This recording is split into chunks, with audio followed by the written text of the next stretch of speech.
दोस्तों, आपका मेरे इस चैनल में स्वागत है। आज एक नई कहानी के साथ जो आपको बहुत ही प्रेरित करेगी। हो सकता है इस कहानी के बाद आपके काम करने का तरीका बदल जाए और आप एक कामयाब इंसान की जगह ले सकें। तो शुरू करते हैं। कहानी कुछ इस तरह है। बहुत सालों पहले की बात है।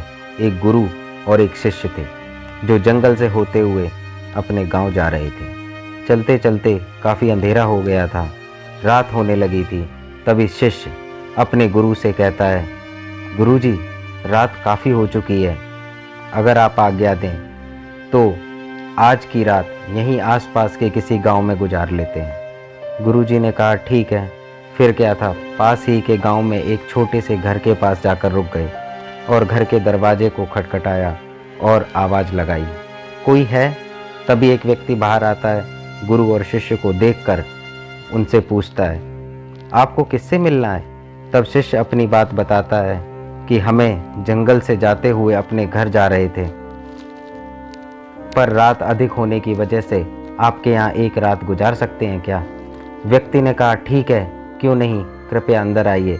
जब गुरु और शिष्य दोनों अंदर जाने लगे तो गुरुजी के मन में सवाल आया कि यह आदमी तो बहुत ही गरीब है, पर व्यक्ति ने उनके खाने का इंतजाम किया। सबने खाना खाया और जब सोने चले तब गुरुजी ने उस व्यक्ति को बुलाया और उसका हालचाल पूछा, क्या काम करते हो, कैसे अपना निर्वाह भरण पोषण करते हो?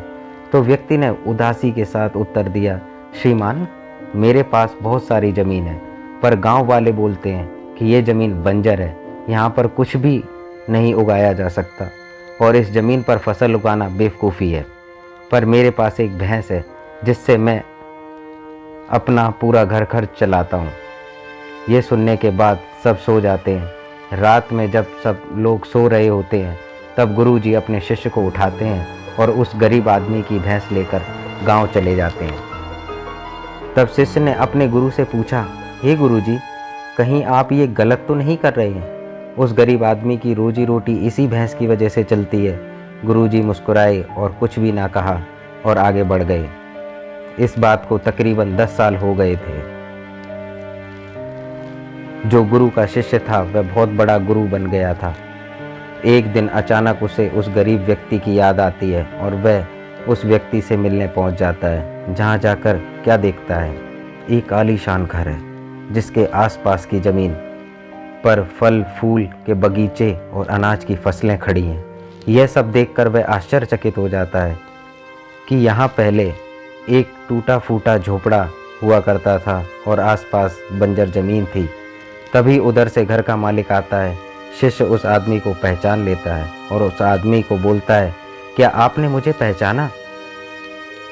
मैं और मेरे गुरुजी आपके पास एक रात के लिए रुके थे। तभी वह व्यक्ति कहता है, हाँ हाँ, मैंने तुम्हें पहचान लिया है। वह आदमी उसे पहचान लेता है और मायूसी से बोलता है, हाँ, कैसे भूल सकता हूँ उस दिन को। आप लोग तो बिना बताए ही चले गए, पर उस दिन ना जाने क्या हुआ। जो मेरी भैंस भी थी वो ना जाने कहाँ चली गई और आज तक नहीं लौटी। कुछ दिनों तक तो मुझे समझ ही नहीं आया कि क्या करना चाहिए और क्या नहीं, लेकिन जीने के लिए मुझे कुछ ना कुछ तो करना ही था। तो कुछ दिन मैंने मेहनत मजदूरी शुरू करके कुछ पैसे इकट्ठे किए और उन पैसों से मैंने अपने खेतों में फसल उगाई। आखिर में मुझे अपनी मेहनत का फल मिला और आज मैं इस गांव का सबसे बड़ा और सबसे अमीर आदमी बन चुका हूं। यह सब सुनकर वह शिष्य बोला, लेकिन यह तो आप पहले भी कर सकते थे। आदमी बोला, कर सकता था, लेकिन तब मेरी ज़िंदगी बिना मेहनत के चल रही थी।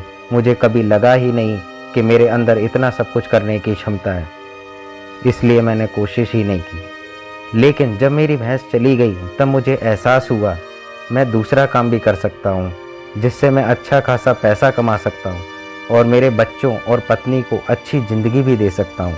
इसलिए मुझे कुछ ना कुछ तो करना ही था और तब मैंने ठान लिया था कि अब मैं जो भी करूँगा पूरी मेहनत के साथ करूँगा, अपने दम पर करूँगा और आज इसलिए मैं इस मुकाम पर पहुँचा हूँ।